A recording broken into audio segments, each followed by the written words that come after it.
Welcome everyone to one of the last videos in the pre-release set 1 series. Finally, we made our way to yellow. Thank you all so much for watching my video so far and leaving comments. I'm going to take a lot of it to heart. Um, for now on, I'm going to leave a link in the description that will show you guys the ratings all in one place, and I'll put them in order for you. This should be up by tomorrow if it is not in the description right away. But yes, and if I forget, someone please remind me. But I plan to put that in the description. All right, let's get this video started. So we'll go over the ratings again, real briefly. S are cards that draw us into the color. We have our A and B cards, which are just our really strong cards in our deck. C are the playables, that will be most of your deck. And D are the cards we start to cut, while F are the unplayable cards, at least what I call unplayable, meaning I am not going to be playing them, right? And I think you guys should not either, but we will disagree from time to time. So those are the ratings. Let's get on to the cards. So first up, we're going to talk about the leaders, and we have Boba Fett here, which is everyone's favorite constructed hero for the most part. It seems like he's doing a good job in constructed, but I think he's not as strong in limited. So he doesn't have much of ability, I would say. So when an enemy unit leaves play, you may exhaust this leader to ready a resource. I don't think it's doing much in the early game. I don't think your deck can be comprised of enough aggro cards to like squeak in an extra 1-drop or 2-drop early. Sometimes maybe you can. Maybe on turn 3 you could play 2-2-drops if you trade 1-2-drop in. I think that could be pretty good, but it's nothing insane. The best part about Boba is that he flips into this 4/7 uh, on turn 5, which is a pretty good stats to just get for free. And because he comes in on turn 5 with some of the best leader stats, that makes him a decent card, and we're gonna give him a B, but he's no S or A tier unit. But he is the best yellow leader. So if you really want to be playing Cunning in your pre-release, you gotta open Boba, in my opinion. Next up, we have Grand Admiral Thrawn, and he has one of the most interesting abilities, I'd say, in the game. So when the action phase starts, you get to look at the top card of each player's deck, and you can turn them sideways and pay 1 to reveal the top card of any player's deck and exhaust a unit that costs the same. So you get to spy a little bit, and hopefully you get to exhaust something. Again, like Boba, he comes out like really strong. He's a 3/9. It takes a turn later, but these are really good stats. 9 defense is really hard to kill unless it's just, automatic removal. So I really like that part about him, and just his stats right there makes him a C. And I say his ability is pretty, while interesting, pretty hard to effectively utilize in a game. Maybe sometimes you'll get to exhaust a unit, but I'd say your opponent can play around this and swing with their most important units first, and maybe that causes you to completely whiff his ability. So the extra information is nice, but I would say this is just a playable leader. Boba's a little bit better. So you should probably play Boba over this guy, unless we just really like him. He does have cool art, so that does go a long way, I think. Next up, we got Han Solo. He comes out on 6 resources and is only a 4/6, so you can see the big difference there. And his action just lets you put a card from your hand into your resource pool, but then it dies the next turn. So it's temporary mana ramp. Don't really like Han, to be honest. I think that it's very strong on turn 1 to play, a 3-drop like Millennium Falcon, and if you're dreaming. That's a really cool play, but you're negging 1 card. How many times can you afford to do that in limited? After the second time, you're gonna really be hurting for cards, and I don't know if your deck is comprised of strong enough things for that to be worth it. I mean, if you have this all-star deck, then maybe Han can fit in, and for that, I'm gonna give him the niche rating of D. And I don't really think we should be playing Han unless we have an insane deck. But if we have an insane deck, why would we be playing Han? Right? I mean, it's interesting. I don't really see him performing well at all. But prove me wrong, guys. Next up, we have Jin Urso. All right. Ability, attack with a unit. The defender gets -1, -0 for this attack. Very, very small effect. I'd say maybe it's slightly better than gaining an attack against a defending unit, but I don't know. And if you control 6 or more resources, deploy this leader. And if we look at the deploy, wow, this thing does nothing. It's a 4/7, so just a little bit weaker, I'd say, than a 3/9. And practically has no ability. Doesn't even tap things. I'm not a fan of this card. I'm also going to give it a D. I think it's just weak. Just an overall weak card. So D for being weak, while Han is D for being niche. Okay, because Han obviously can make strong plays. I'm just really worried about his card disadvantage that he plays all game. So overall, the leaders in yellow are pretty poor. We have to open a boba, which is a common. But, I would say yellow seems to be more of a splash color right now. But let's talk about that more after we go over the ratings. So first up, in just the regular yellow cards, we have Asteroid Sanctuary. It is a 2-resource trick that exhausts a unit and gives a shield to one of your units that costs 3 or less. This card is interesting in that you're paying 2 mana for a shield. How often does the exhaust matter? Maybe you're saving a few points of life. In the late game, this does exhaust anything. So you could exhaust a really big threat if you have the initiative, delaying it 1 turn and giving a shield to a unit, which is not insequential. This card teeters on playability. I'm hesitant to say put this in your deck as a C because I just don't like cards that technically do nothing in our card disadvantage. So I'm gonna give it a D, but probably if I, had pluses, it'd be a D plus. And this card is probably the last card you cut in your deck. So which means this card will probably be in your deck a lot of the time because we want to cut our Fs and lower D cards first. But I'm not too excited to play this card. But it does sometimes do okay. But again, I like units more. Speaking of liking units, we have Change of Heart. Take control of a non-leader unit. Really sad it says that. At the start of the regroup phase, its owner takes control of it. So you get a dude for 1 turn. I'm going to give Change of Heart a C. We'll start off with its rating. The reasoning behind it is some of the time you can 2 for 1 with this card, but I think you're going to be 2 for 1ing with weaker cards more time than with a stronger card. Because if you're taking their best card, well, it's probably not dying when you attack it into one of their not best cards, right? But if you take a mid card and attack into another mid card, well, they'll both die. So we can call it removal. That's a little bit delayed. If you change of heart and your opponent removes their own card, you 2 for 1 them, which is nice. I wish this card costs just 1 less, and maybe there are some yellow cards that reduce costs. But Change of Heart is just a playable card. It is a legendary, so it's not like you're going to see it that often. But when you do, you'll play in your deck, and you'll have some cool plays sometimes. I mean, we're going to play it just because it's called Change of Heart at this point. Now we got to the other base, and you guys are deciding which 30 health base to play, and probably Chopper base. Yeah, I like Chopper base here. We'll give that one an A, and the tower an F. Okay, moving on. We got Crafty Smuggler. For those of you that like playing upgrades, this is your bay. It is a 2-cost 2/2 shielded unit. We could play turn 1, and after it, we can attach some upgrades to it. That's cool, I guess. This card makes upgrades look better than they are. Keep that in mind. Upgrades still aren't good. It's this shielded unit that's good. Crafty Smuggler, I'm going to give a B. Shielded units are strong because they're sticky.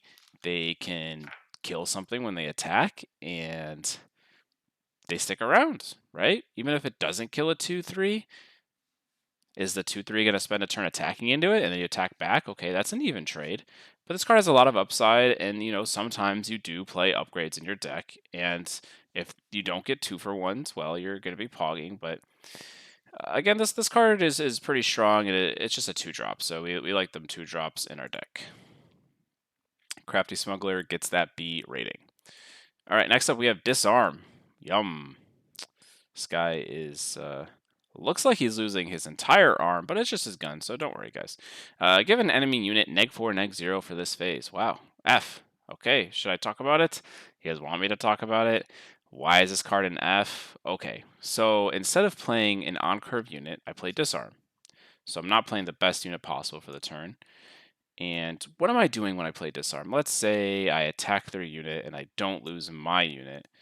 Well, I still used my unit to attack, so I guess it would have killed it anyway, right?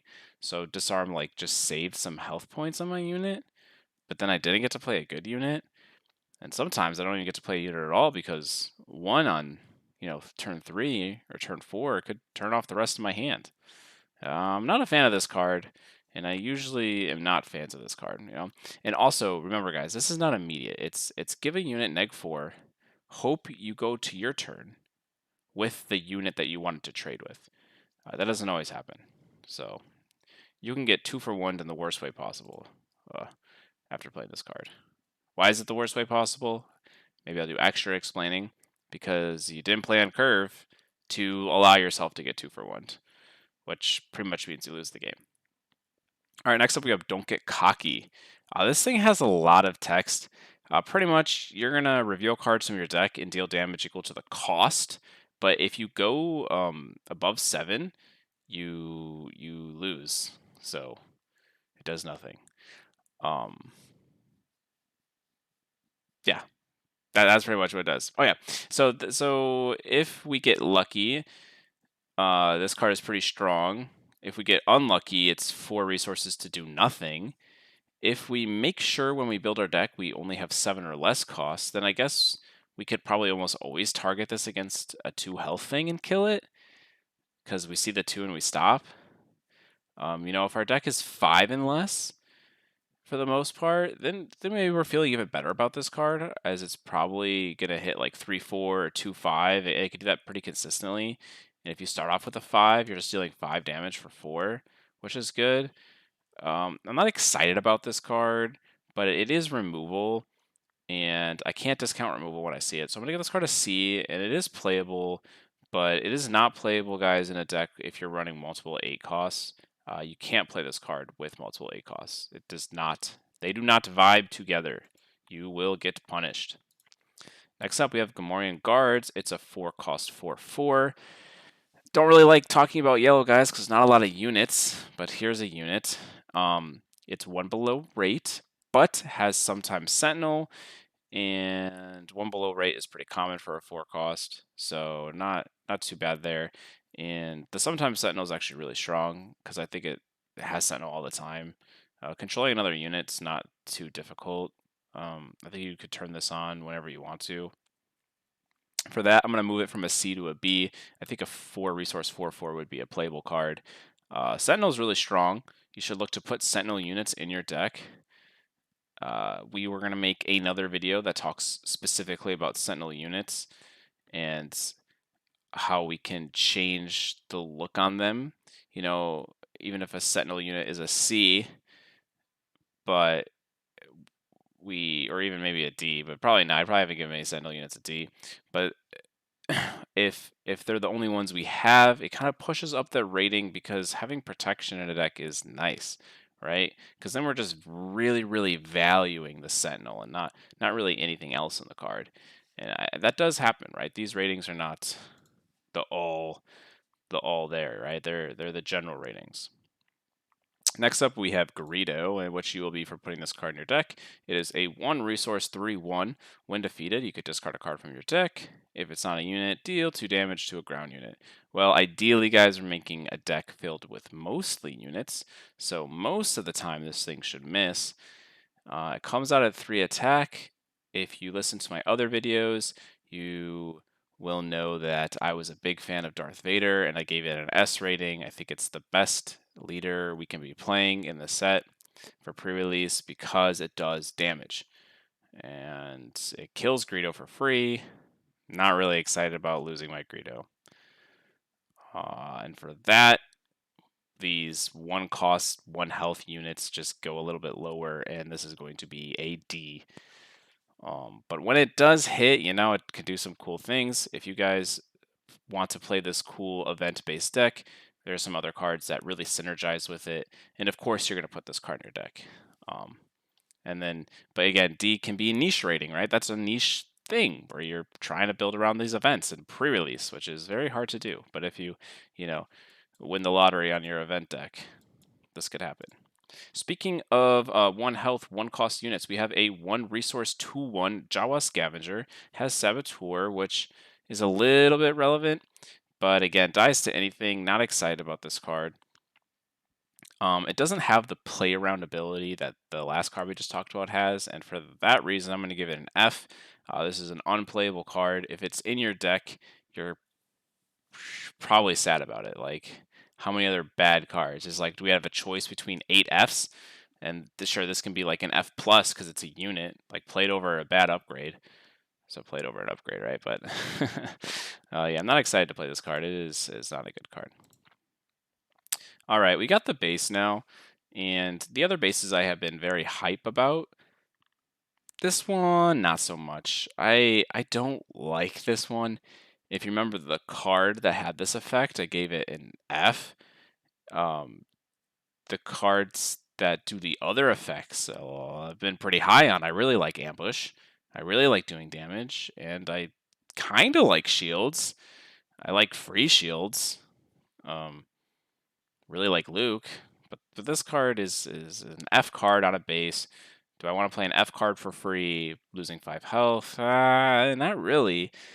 But again, the versatility of like being able to use it is something. This card teeters in between a D and a C. I probably would just err on the side of caution and just play the 30 health base, even though you really get this cool art. So play the 30 health base instead of Jeddah City. I think it's like the real true rating that you're going to get from me here. But there are scenarios where I feel like this could be okay. It's not as good, not even close to as good as the other colors. Mining Guild TIE Fighter. I really, really, really want to like this card because I love value. It is a 1 resource 1/2 space unit. So we can play it on turn 1. On turn 2, am I paying 2 resources to draw a card? I mean, if I have to, but I really want to be playing units. So when is this good? Probably later in the game. But I still want to play it early. Is it going to live early? It only has 2 defense, and it doesn't really threaten anything with 1 attack. So I almost like this card better as a ground unit, to be honest. But yeah, I'm not excited about this card. But it has the ability to draw cards. So we will give it a D still. It's just really weak. Like, its stats are so bad. Stats are so bad. And you'll see why the stats are so bad when you just look for something that you can also play on turn 1, but just way better stats, right? You say it's only 1 better. Well, it also has raid and an effect that says if you control a leader unit, you can exhaust a non-leader unit. So this card is just insane later. If you have the initiative, you're just like, oh, tap that thing down. All right. 2 resource 2/3 is what I'm going to count this thing as. Is on rate and it's a space unit. This is going to be a B. I do like Outer Rim Headhunter. We want to put these in our deck. Next up, we have Outmaneuver. It is a 3-resource event. Choose an arena, exhaust all the units in that arena. This includes your units. This card is pretty hard to use and be successful with. It sounds like the best situation for Outmaneuver is when I'm in one arena and my opponent is in the other, and we're just slamming each other's face. And if we have the initiative, it helps me win that race. How often is that going to happen? Not too often. In fact, almost never.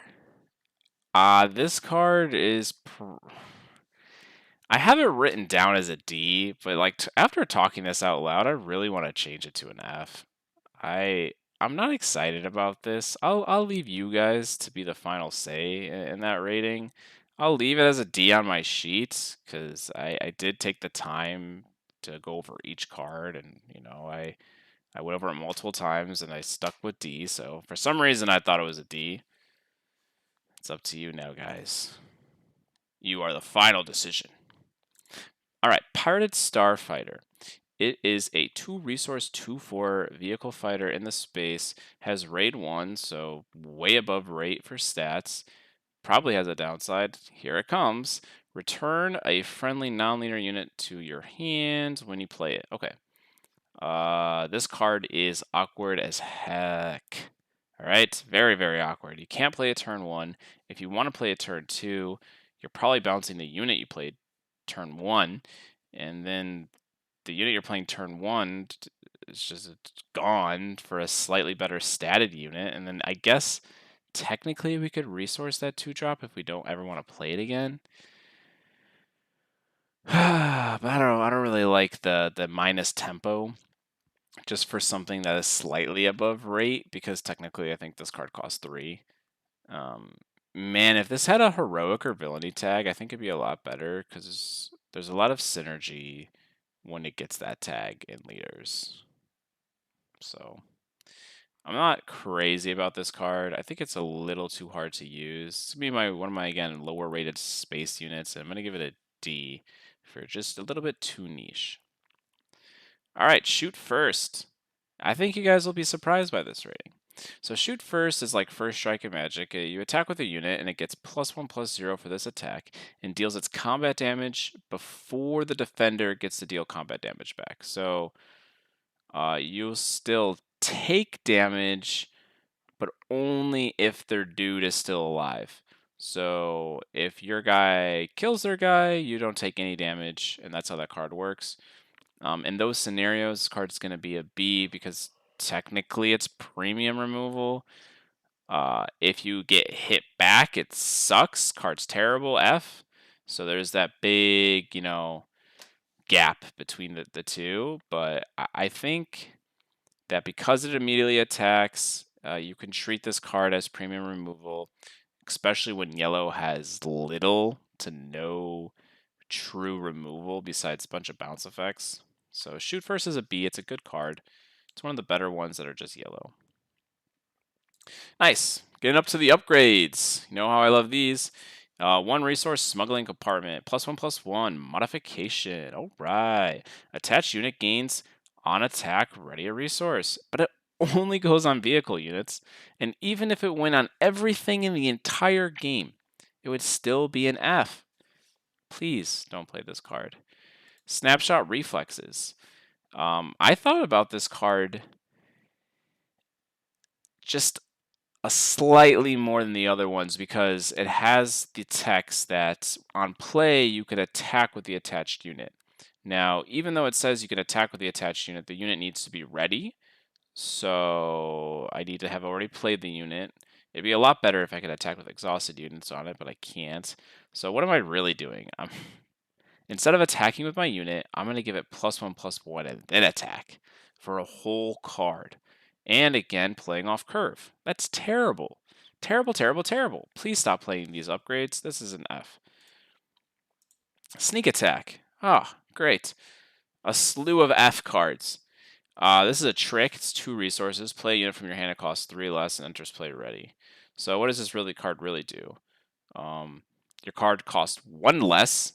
Technically, we'll just say if you spend a whole card to make your card have -1 on its cost and come into play ready. I don't like this card. The come into play ready is cool, but it dies. At the start of the regroup phase, defeat it. Okay, just losing my guy to like attack a little bit earlier. That's awful. You're like 2 for 1ing yourself on sneak attack 100% of the time. Sometimes you're not even the 2 for 1. It's just you lost 2 cards if you just hit them in the face. And you better be killing them because the game is over if you're not. And then you start pairing this card with Han Solo, and you see the how to 3 for 0 yourself. That's impressive. Yellow does some impressive things. So thank you, Sneak Attack, for being the third F card in a row. Strafing Gunship is a 4-resource 3/4 space unit that says it can attack units in the ground arena. Okay, that's pretty dope. And then when it's attacking a ground unit, it gets -2, -0. So if this was just a space unit, that was a 3/4 for 4, it'd be a C, maybe even a B, just because it's a space unit. But it has this ability to attack ground arena units, which is pretty crazy. I don't think it pushes it up to an A tier, but it makes it a solid B. And this card is always going in our deck if we're playing yellow anywhere. All right, Surprise Strike. Attack with a unit gets +3, +0 for this attack. Cost 2 resources. It's like an upgrade, but it only lasts a second. Wow, there are upgrades that do +2, +2. And this thing does +3, +0 for 1 attack? This is an F minus. It's like, what letter is next? G? This is a G, guys. Like, good luck playing this card. I'm gonna get a lot of flack for this. I already feel it because Surprise Strike is not terrible and constructed as an aggro deck getting an extra 3 damage from nowhere technically is very good. But again, guys, limited decks, pre-release decks are not these refined machines. They don't always do what you want them to do. And when you get stuck with a bunch of this crap in your hand, you're going to be really sad. And I try to scare you away from them by giving them Fs, and I just hope you listen. And if you do, you'll have a more consistent run. Okay, Swoop Racer is a 3-cost 4/3. Finally, we get a playable. You may have the fringe tag, but you won't be fringe in my deck. You are a C. Almost a B just because of like the lack of good statted yellow cards that exist. But you are the definition of playable, and you don't exist in a vacuum, so can't give you that B. Syndicate Lackeys is a 5-resource 5/4 ambush unit. So in green, we saw the 5-resource 4/4 ambush unit that had a little bit extra text, and I gave that one a C, I'm pretty sure. This one has 5 attack, which is much more than 4. The 5 is a good break point in this game. It does hit a bunch more things. And I like this card. It's a B. I like ambush cards. They're really strong. They're sometimes just removal. We want to put lots of ambush cards in our deck. So do play the Syndicate Lackeys. Next up, we got Waylay. It is our last yellow card, and it is a 3-cost event that I kind of like. Return a non-leader unit to its owner's hand. Waylay is going to be a C card. It is playable. It will probably end up in all your yellow decks, and you probably won't cut any copies. Well, maybe if you get your 3rd copy of Waylay, you cut it, but we probably want 2 in our deck. Not want, but will play 2. Waylay is something that we want to probably resource in most scenarios, but if our deck is light on higher cost units that cost 7, 8, 6 even, Waylay is going to help us win the game because we'll just win with our mid-range cards and bounce their big guy back. Oh, you played it? Okay, bounce it. I played it? Okay, bounce it. And that is actually not bad in a tempo-y game. Like Star Wars Unlimited is more tempo than other card games, I'd say, since it's so back and forth. So bounce effects are a little bit stronger in this game. But again, do not be scared to resource this card most of the time. But when our deck is a little weaker, Waylay can actually do a lot for us. So this is a C. It's very playable. All right, guys, we finished the yellow cards. I think we're a little bit more timely this video, mostly because I have negative thoughts about all these yellow events and upgrades. But let's try to be more positive, all right? We got some double yellow cards coming. We got Bodie Brook. He has a dope name. He's a 3-costed double yellow 3/3 unit. Okay, fine stats. It's Imperial, but he's not on the bad guys team. Okay, he's also a rebel, but he's not on the good guys team. I like this guy. Look at an opponent's hand and discard a non-unit card from it. All right, so sometimes just a total +1. If it's not a +1, at least we get tons of information and things to play around. This is a solid B, mostly because it's on rate and can neg 1 our opponent. Oh, but I forgot to mention that it's only a B when we're playing double yellow. Do we want to be playing double yellow? Almost none of the time because there's just not enough card pool variety. So if this costs 5, it is an F because it's way too expensive for what it does. And if it's in a double yellow deck, it's going to be a B, solid card. Yeah, all right, moving on. I will say that I actually want to say one more thing about Woody Rook, in that if this card uh, was just single yellow, I could almost give it an A because it doesn't ever have the downside of really hurting your deck construction. So keep that in mind too. But yeah, this is a very solid card. It's just solid. If it was like a 3/4, it would definitely be an A. Cantina Bouncer is a 5 resource 3/5 double yellow unit that says you may return a non-leader unit to its owner's hand. So you could choose one of your own cards or one of your opponent's cards. I like that versatility. Again, if this card costs 7, it's an F. If this card costs 5, it's kind of understated, but it has a good tempo to it. And I'm going to give it a B for that good tempo play. Probably one of the higher Bs that it could be. Again, if this card was only single yellow, a lot more exciting of a card, but I just don't think we're going to be playing these double colored cards that often, especially in yellow, which is, in my opinion, the weakest color, um, in sealed at least. All right, so now we're going to Cunning. The Cunning card is a 4-costed event, double yellow. Choose 2, so bounce a small thing, give a unit +4/+0, exhaust 2 units, and opponent discards a card. So this is a lot of do nothing. The bounce a non-leader unit is one of the better ones, but it doesn't even hit everything. This is one of the weaker class cards that uses its name. I wonder what they could do in the future. Call it like Cunning 2.0 when the next set comes out. Yeah, not really. All right, so this is going to be an F if it costs 6, and only a C if it costs 4. Like, what's the best case? You bounce and make them discard? I guess that's fine. I mean, I can give like a really weak unit +4/+0, and at least I can like do something else with it, but that's an F effect. Exhausting 2 units is an F effect if it costs 4. So I don't know. This card is filled with like suboptimal effects, but the choice brings it up to that C rating. But I'm not really excited to play Cunning. So this is not going to draw me to be playing double yellow at all.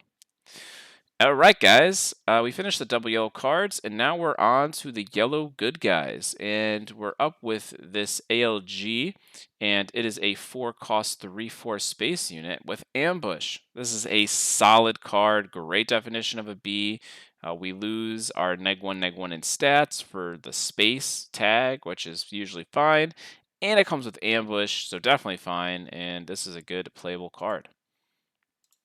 Next up, we have Bamboozle. It is a 2-costed event. It says you may discard a card instead of paying its cost, exhaust the unit, and return each upgrade on it to its owner's hand.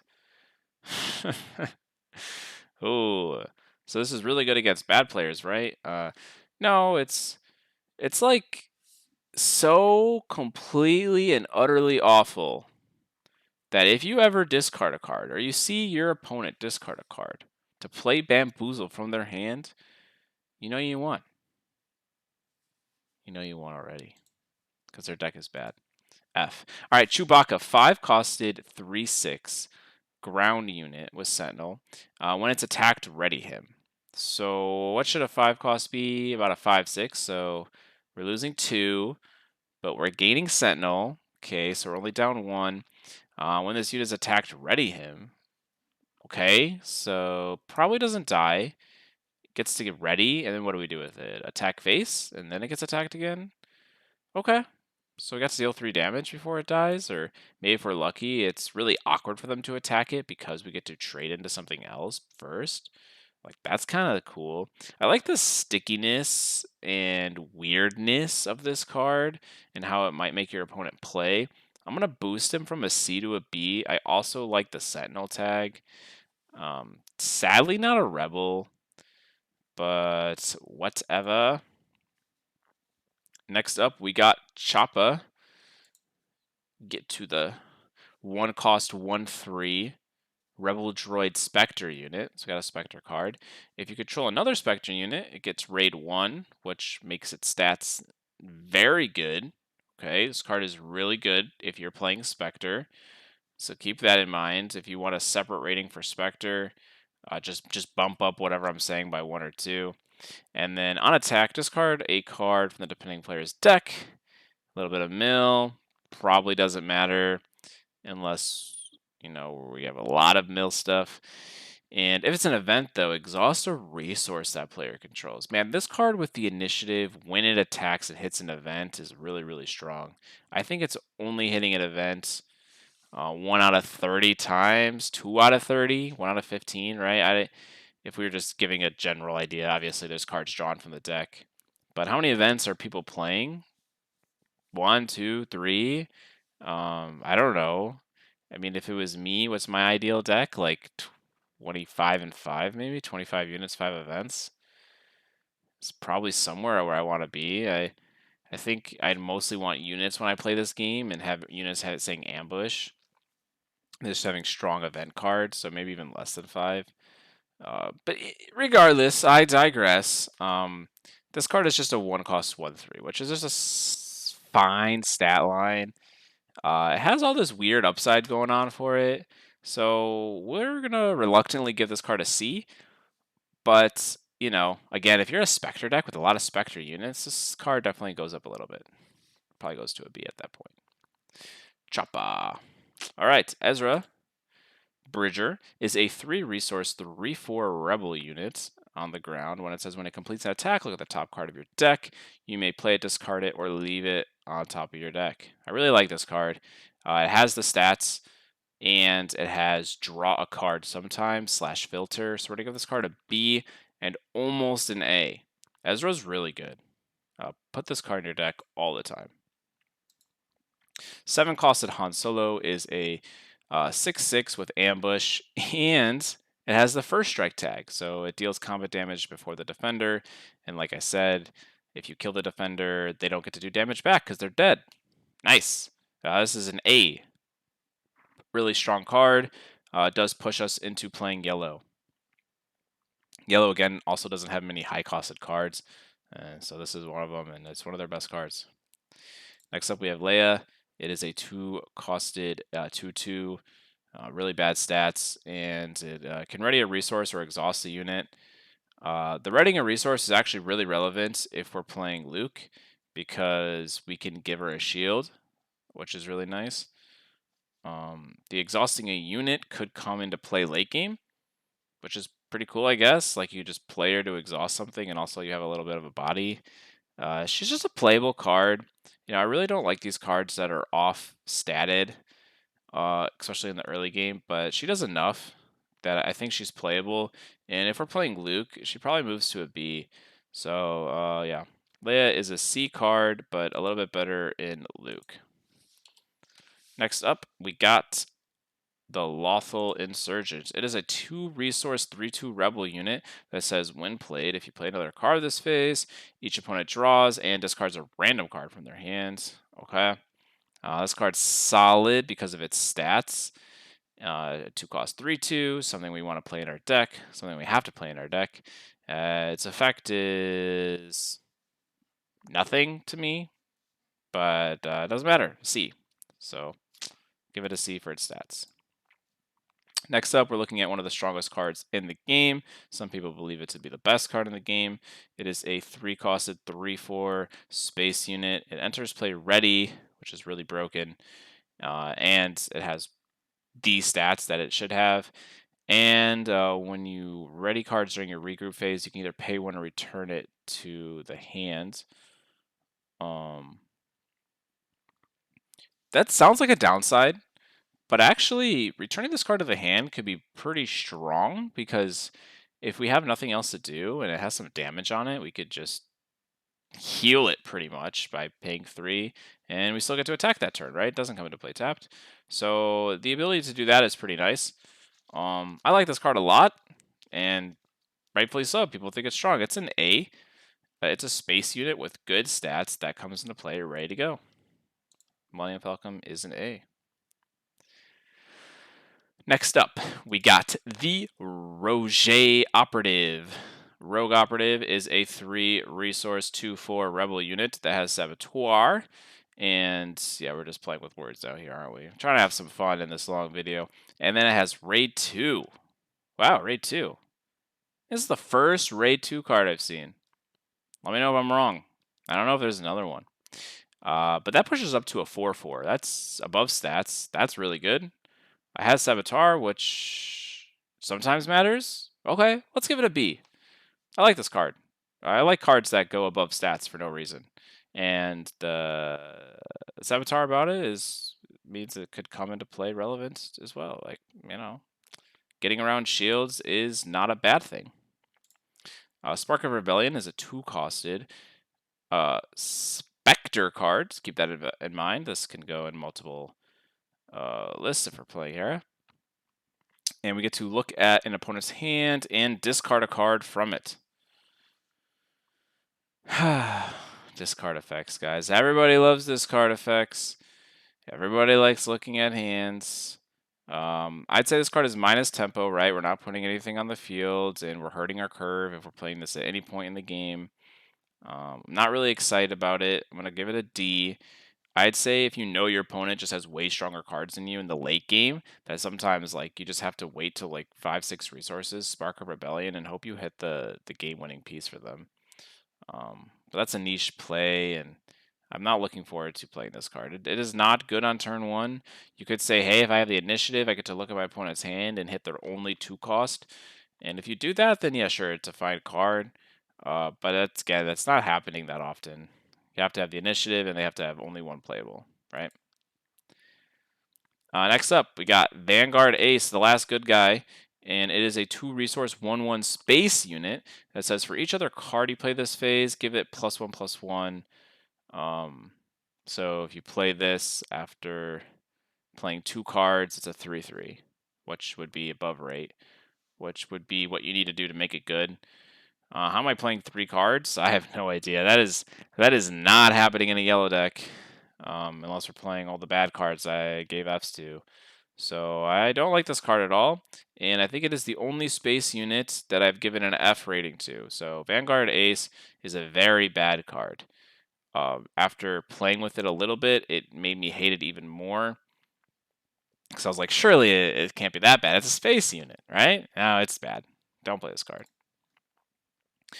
And here we are, guys. I think we're doing really good on timing this video, but I could be wrong. We're up to the bad guys now, and we got Mr. Bib Fortuna, and it is a 2-resource 1/3 shielded unit that has this great ability that says you can play an event from your hand and it costs 1 less. Things costing 1 less are always good when they come on a turn 1 play. A 1/3 shielded unit is fine. This card is going to be a playable if you never use its action event. If you use the action effect because you have a bunch of events in your deck, this card just gets better and better and better. Maybe a B, maybe even an A. Maybe this is like, wow, I opened a bunch of events and this card, now we're cooking. I feel like yellow is the deck where like if you just have these god packs with all this synergy, you could do some really, really broken things. But we're assuming that's not happening, and this is just a C in that case. Next up, we have Boba Fett, and for some reason, the game creators just gave him 1 more health than he should have. He's a 3-resource 3/5, okay? And on attack, if you hit an exhausted unit that didn't come into play this turn, the defender just takes an extra 3. That effect to me is whatever. Dealing an extra 3 is whatever. But the 5 is crazy. That's going to push this thing up from a C to a B. It's more than just playable. It's got 5 HP on 3. That's cheating. That's cheating. Nice. Now we have the definition of a build-around card. This Bosk is a 5 resource 4/5 ambush unit. Okay, already pretty decent unit. That says when you play an event, you may deal 2 damage to a unit. Now I really like cards that turn on every bad card in my deck. That was sarcasm, by the way. I'm not playing bad cards in my deck. But, you know, we will play a few events, like I said, 2 to 5. I would say, like, most people are probably only get up to 2, though. It's unless they're playing yellow. Um, but if we have this card, and especially if we have 2 of them, we can start really building around events. This is the card that I say pulls you in to say, hey, can I build around events?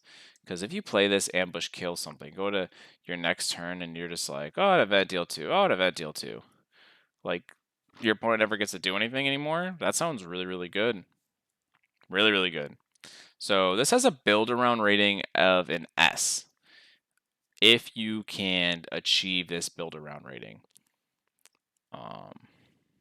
If not, you know, I'd say it's probably a B, as ambush. Okay. Moving on, we got the Bobby Hunter crew. It is a 6 costed 4/4 ground unit, so awful stats. Comes with ambush. We saw earlier there was a 5 costed 5/4, so we're paying 1 more for 1 less attack.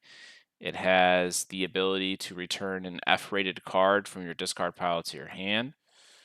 Oh, the jokes I got today, guys. I'm on fire. Yeah, this card's pretty bad. Has ambush, so it does something. But man, there's so many better things that we could be doing. Even the fact that it draws us a whatever card. It's just whatever. So we're gonna give this a D for doo-doo. Next up, we have Cartel Spacer. It is a 2-costed 2/3 space unit. When played, if you control another yellow unit, exhaust an enemy unit that costs 4 or less. Alright, this card is on rate. It is a space unit. Sometimes does something else. B. Alright, you can really see the trend when you have an on-rate card that's in the space. That's what we want. And then, you know, just the fact that it does anything extra pushes it from a C to a B. We have Chimera, which is the biggest card in yellow. It is a 8-costed 8/7 shielded ship. And on attack, name a card. An opponent reveals their hand and discards a card with that name from it. Yeah, pretty decent if we're playing the leader that gets to spy. But it's also just, again, a finisher. Yellow doesn't have many finishers. I would say normally this card's pretty slow, but it's really sticky with the shield.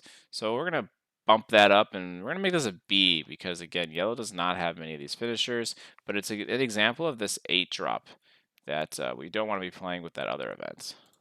Okay. And we're almost done. Almost done, guys. And then we're done with all the colors. We only have the neutral things left. We got Fett's Fire Spray. It's a 6-costed 5/6 space unit that says if you control a Boba Fett or Jango Fett as a leader unit, ready this unit. Is that like a spoiler alert right there? If we have control of Jango Fett, huh? And then action 2. So I don't have to tap this card. I can do this as many times in a phase as I want to, as long as I have the resources. I can exhaust a non-unique unit. So I don't know, like half the units I can exhaust. That's okay. Let's see. It has stats that are a little bit below rate. I'd love for this to be a 6/6, but it's not. I'd say that when we play this card, we definitely want to be playing Boba, so it comes into play ready to swing, which makes it a lot stronger. And if we're not doing that, it's probably just like a C because it's still a space unit. But if we're playing Boba, it's a B. It's a strong card that we really want in our deck. And it has this added ability of, oh, I have extra resources. I guess we'll exhaust that. Or, oh, you played your best guy. I have the initiative. I guess I'll exhaust that. I don't know how often that's going to come up, but I can see this card really controlling a field. But again, the ability to exhaust units and control a field, if you do that for one whole turn, you're definitely not going to have the initiative the next turn, and it's not going to be able to do that again. But it is going to be a real annoying card for our opponent. So look out for this card. If his stats are just a little better, I would push it to an A. All right, I had no choice. Uh, why did we let our opponent choose, man? An opponent chooses one of the two units that you select, and one goes to the hand, one goes on bottom of the deck. I wish we really got to choose for this card, but sadly we don't. But it's still a tempo play. I still get to send ship something to the bottom, so I go even, and bouncing something means I 2 for 1 the board, but just 1 for 1 in terms of cards. This card is actually playable because, again, yellow doesn't have that much removal. So if you guys open this, it is a C. It is a playable card, even though it's super expensive. But again, yellow doesn't have many big things, so you'll probably be using this on something that is big. Now we have ISB Agent. Really good stats. It's a 1 cost 1/3 that also says deal a damage sometimes. Again, if we're playing all these events, which sometimes yellow just has to do, it's going to be dealing a damage when it comes in the field. Normally, a 1 cost 1/3 is cuttable. It's a D, but it has this extras tag, so I think I can push this card to a C because it sometimes does a damage. Yeah, Also, it's an Imperial unit, so if we're playing it in green, we can give it an experience token, a 2 mana 2/4s above rate, which is really good. A 2 mana 2/4 that does a damage is really, really good, which is why you guys will start seeing that these leaders like Vader, Luke, and I'm forgetting the green one, the one that gives +1/+1 to Imperial guys are really, really strong because they use the extra mana and they turn these 1 resource cards into just 2 costed overstated cards, right? Again, a 2 resource 2/4 is really strong. So that's why we should be playing these leaders. It's another example how it just makes every other card in our deck much better. Right? If I pair this with Vader, maybe I'm doing 2 damage to something. Jabba the Hutt. Let's go. It's a 4 cost 2/8. I really like this card because it has 8 defense. That is a lot. This thing is hard to kill. Just for its stats. Literally just its stats, we're going to give it a B. I really like its stats. It's definitely above rate. Usually it's 3/4. So what are we? Down 1 attack and +4 health. Oh, that's for 3 costs. What is it? Usually a 4/5. So we're just 1 above rate because 4 + 5 is 9. 2 + 8 is 10. So we're 1 above rate. But it makes every trick you play cost 1 less. And so if we get into this situation, this Dreamland situation I've talked about a lot, where we just have a lot of events, a lot of tricks, this card draws us a trick, makes them cheaper, has great stats. That draws me into the class, right? This is an S if you are able to acquire all of the pieces. Big condition. Sometimes you hit it, but otherwise, we're playing Jabba anyway. It's just a B. It has really good stats. Even if it only makes 1 trick cost 1 less, I mean, like that's pretty nuts. This had no choice costing 6 is a lot better. No Good to Me Dead is a 2-costed plan that says exhaust the unit, and it doesn't get to ready the next round. So you exhaust it for 2 turns effectively, which moves it from an F to a D, is pretty much all I'll say about that. I think that keeping something tapped down for 2 turns could be relevant. I really wish this was on a body. This being on a body would be so much better than not on a body. All right, 7th Fleet Defender is a 3 resource, 3/2 space unit. When you play this unit, give a shield token to it. All right, here we are. It's 2 below stats, but comes with a shield, comes in space. This is a good card. It's a B. The shield makes up for the lack of defense, and it being in space pushes it from a C to a B. And I really like shielded units and sealed, and I think you guys will too. Well, guys, we did it. We finished all of the colors. All we have left now is the neutrals, which there are actually quite a few. And the neutrals are actually the backbone of our decks. When you guys start opening packs, you'll notice how many neutrals you're getting. So your deck will have many, many neutral cards that are either just white, just black, or literally gray. And yeah, guys, thank you so much for watching. Again, I've been trying my best to respond to comments. If you guys have any feedback you'd like to share, things that I can improve on, things you liked, either way, I'm all for it. And as always, thanks for watching. Peace.